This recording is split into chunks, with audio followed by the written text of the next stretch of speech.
Pernah kepikiran nggak sih, zaman dulu orang tahu mereka hamil atau enggak itu gimana caranya? Tanpa tes pack, tanpa USG, ya kan? Tapi ternyata, orang Mesir kuno udah nemuin cara yang, percaya atau enggak, melibatkan biji gandum dan jelai. Iya, serius.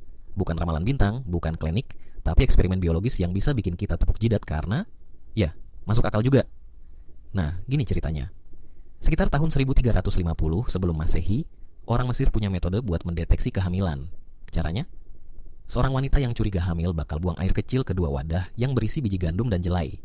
Terus, mereka tunggu beberapa hari sambil ngamatin. Kalau biji-biji itu tumbuh, berarti si wanita kemungkinan besar hamil. Tapi kalau nggak tumbuh, ya, kemungkinan besar nggak hamil.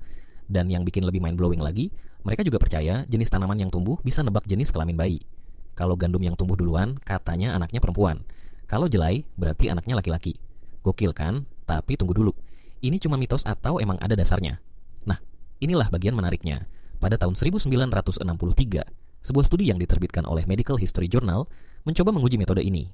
Mereka ngulang eksperimen Mesir kuno ini dan, surprisingly, hasilnya sekitar 70% akurat dalam mendeteksi kehamilan.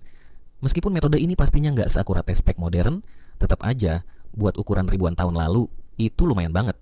Apa yang bikin biji-bijian itu bisa tumbuh hanya kalau wanita itu hamil? Jawabannya ada di urin.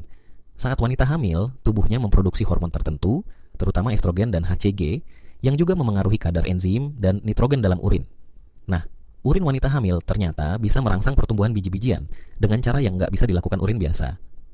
Bahkan beberapa eksperimen menunjukkan bahwa hormon estrogen bisa mempercepat proses perkecambahan biji. Jadi, apa yang tadinya terdengar kayak ritual aneh, ternyata bisa dijelaskan secara ilmiah.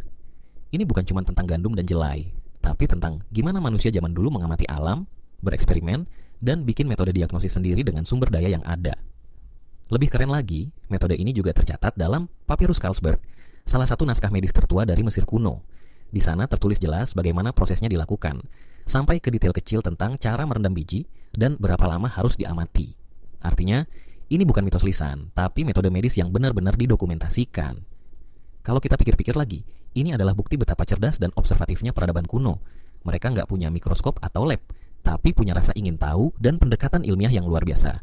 Mereka ngamatin, nyoba, nyatet hasil.